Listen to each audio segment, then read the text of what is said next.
Good afternoon, well, evening actually. It's 6 o'clock, a little later than usual, but welcome to the first of my Gender Speaker Live LGBT History Show.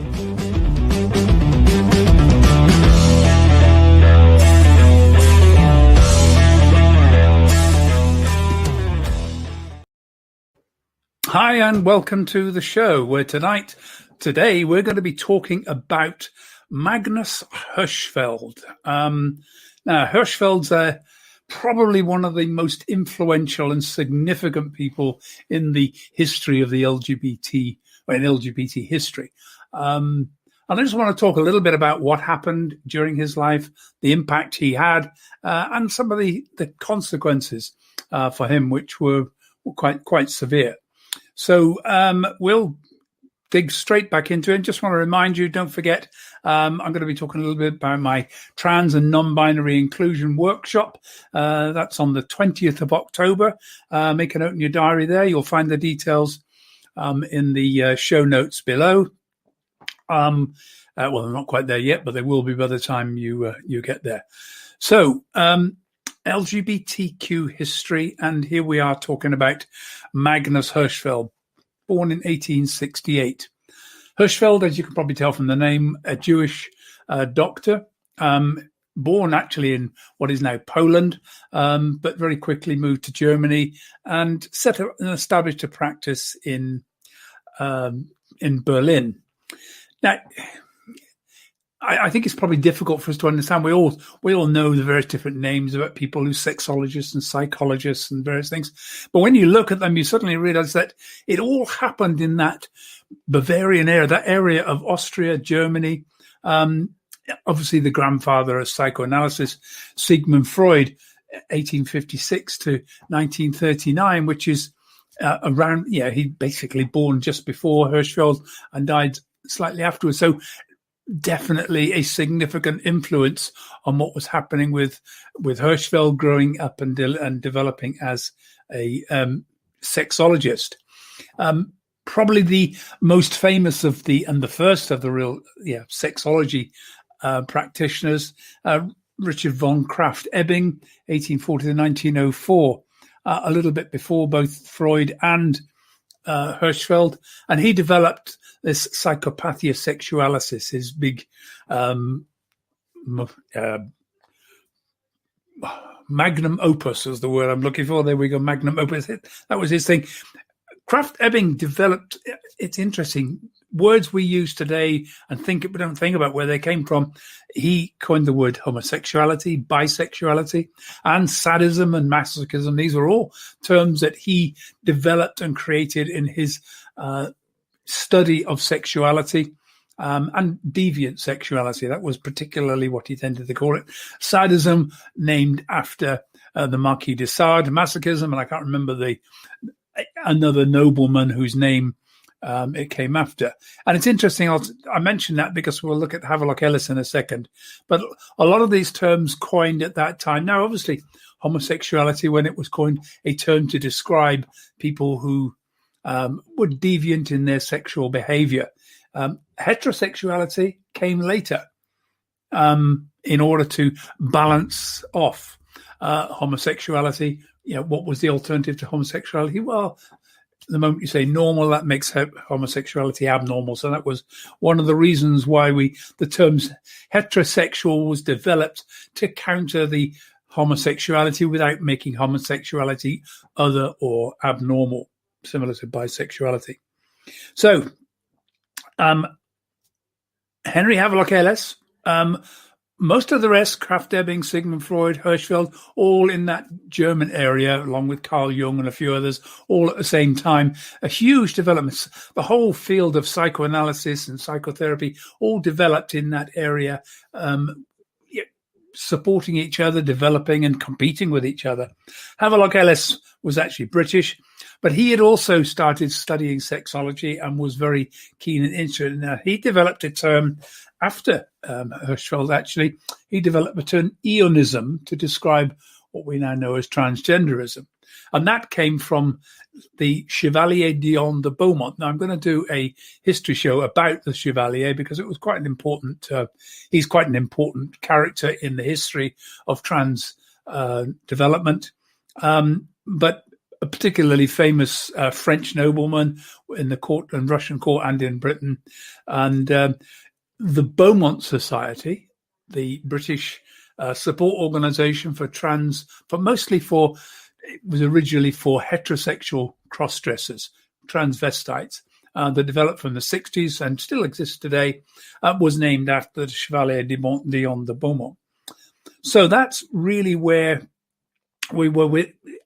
This is what, just to put things in context, that, Hirschfeld wasn't the only person around. He was part of a movement which was changing very sharply as we came out of the Victorian era into the new Edwardian, into the 20th century. And that is what happened. That we started the 20th century with this big shift. Now let's have a quick share of my screen and have a look at a little bit more about Hirschfeld. Now,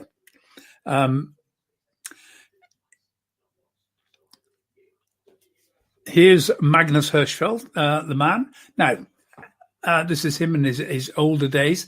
Hirschfeld was a gay man. Hirschfeld was also Jewish.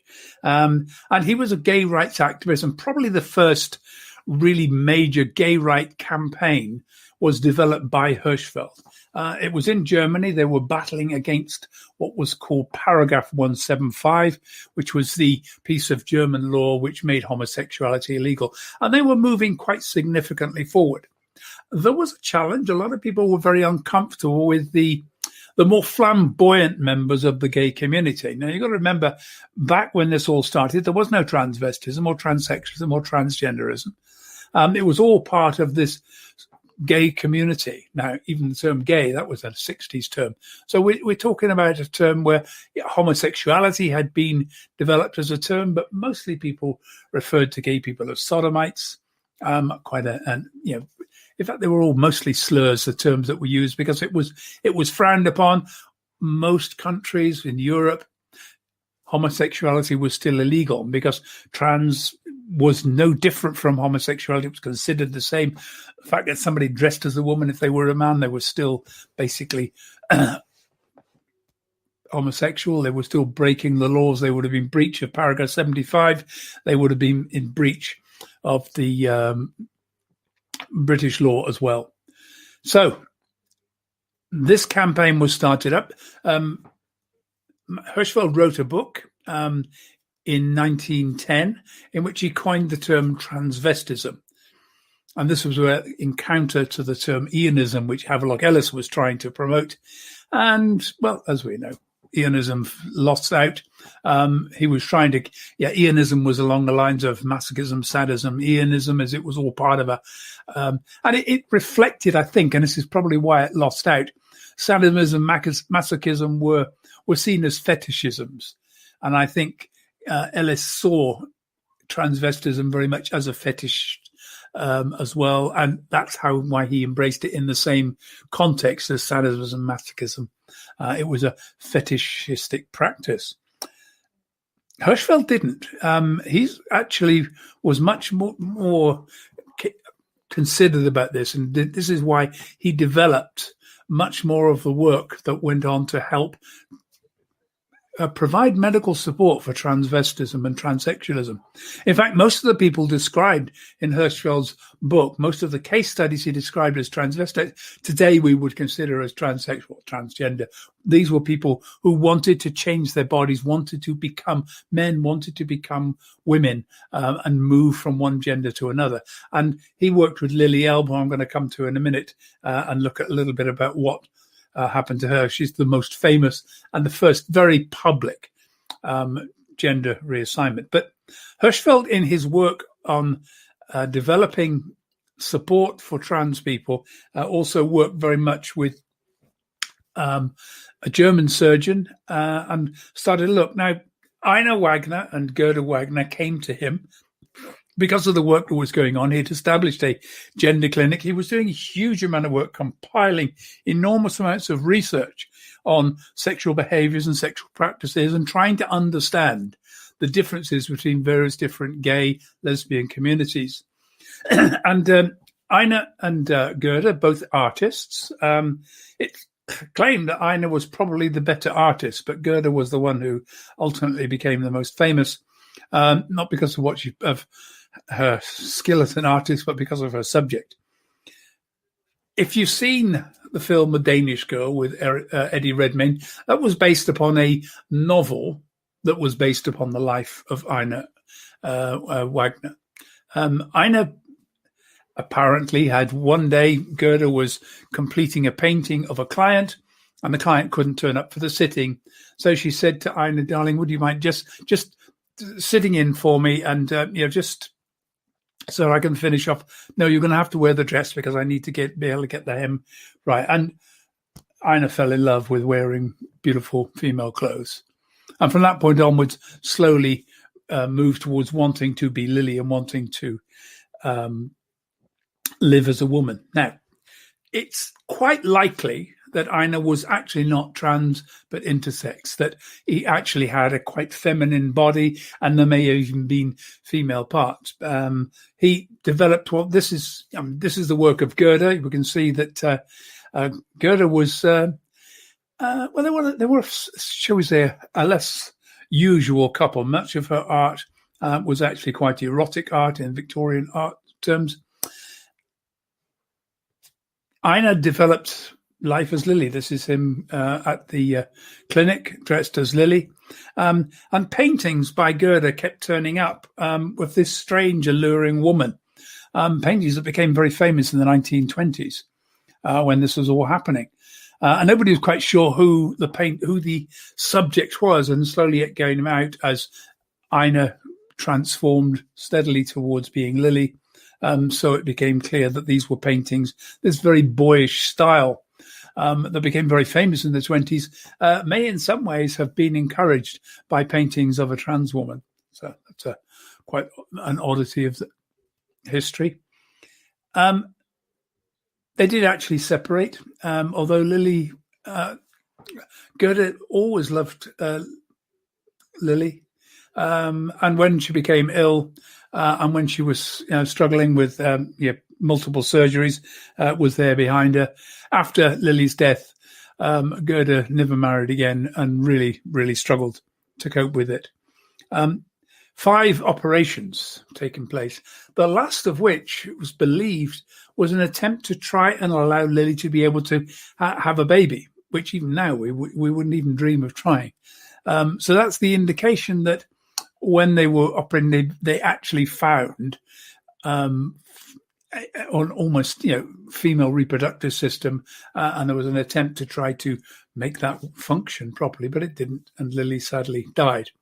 The book The Danish Girl was Lily had kept copious notes of what had happened during that period when she was being supported by Magnus and the surgeons.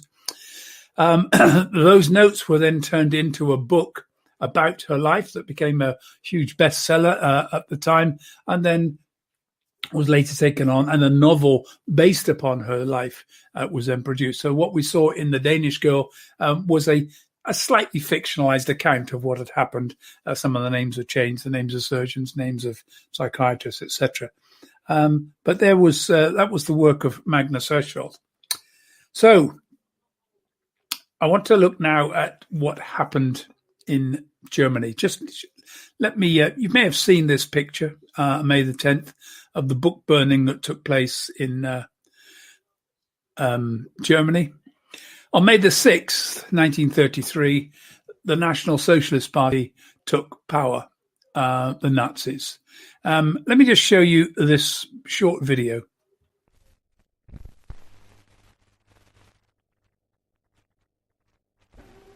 In Berlin, wie in anderen Universitätsstädten Deutschlands, wurden undeutsche und unsittliche Bücher von den Studenten eingesammelt und öffentlich verbrannt. Der Scheiterhaufen auf dem Opernplatz in Berlin.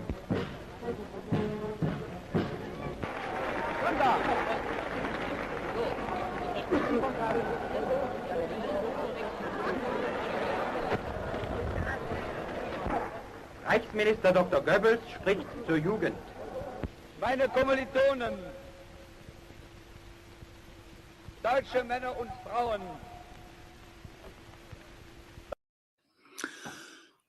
So that's Hermann Goering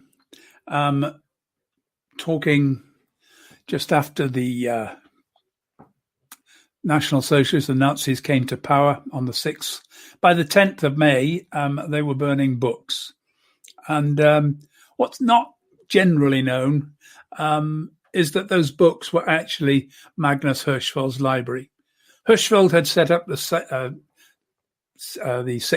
Institute for Sexuality and had been studying and taking notes and research on all kinds of sexual practices, but particularly looking at homosexuality and transgenderism, transsexualism as we call it, transgenderism as we call it now, and had compiled a huge library of information.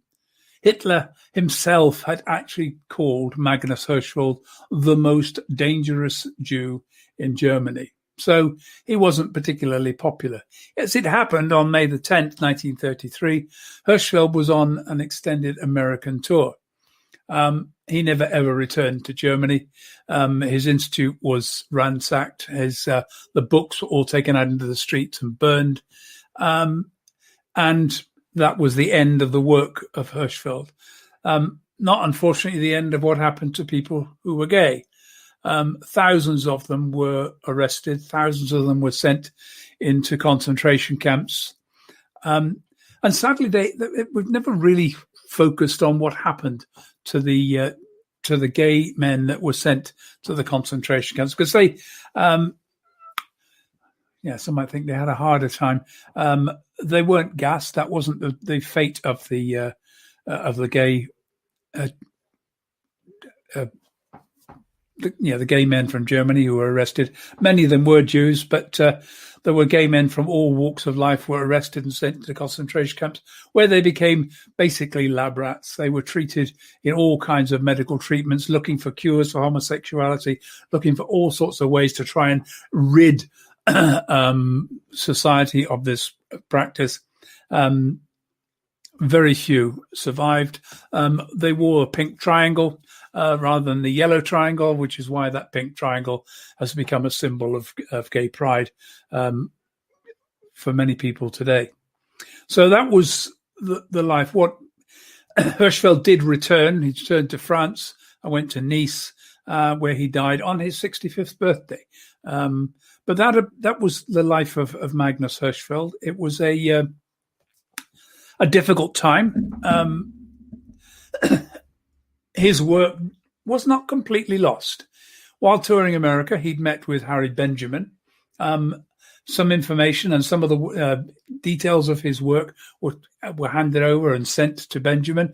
And after the war, Benjamin set up his clinic, began work in America. And as we know, that by 1952, he had helped Christine Jorgensen, another Danish trans person, to undergo surgery. That was in Casablanca. And that work then began to go on. And Benjamin's work became the standards of care, which are now maintained by a separate organization, Warpath. And I'll be looking a little bit at the development of those standards of care and what Benjamin did. But there we are. That's Magnus Hirschfeld. Hugely influential, the first clinic for trans people, the first gay rights campaigner, significant amount of influence in understanding and trying to make sense of what was going on, and laid the foundations for what has happened since. So there we go. That's my little introduction to Hirschfeld. I shall carry on next Sunday, another show. I'm not quite sure what I'm going to be looking at. I'm looking around at different things. I'm watching for things coming up in the news that might prompt a little bit of searching back into history. But I thought we'd start with Hirschfeld, and then I can build on that with work of Benjamin and various other people. Next Wednesday, I'm going to be doing another of my just general gender issues chats, interviews, and chats about gender. That's going to be every Wednesday. So join me next on the 7th of October, probably at about 4:00. That's my target at the moment, although next week is the Professional Speaking Association annual convention. The first one we've had to do completely online, looking absolutely brilliant. Really excited about that, so I may learn an awful lot.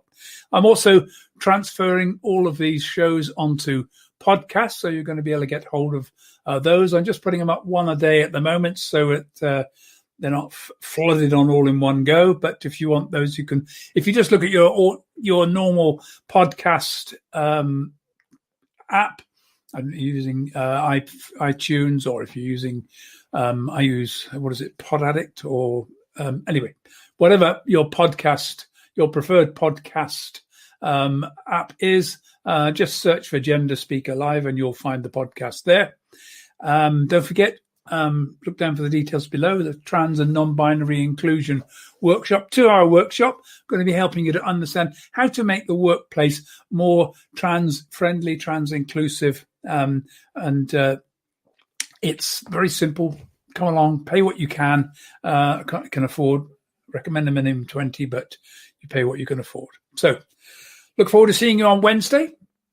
Hope you you've had a good weekend, and well, looks like we're in for a fairly rough few days with the weather.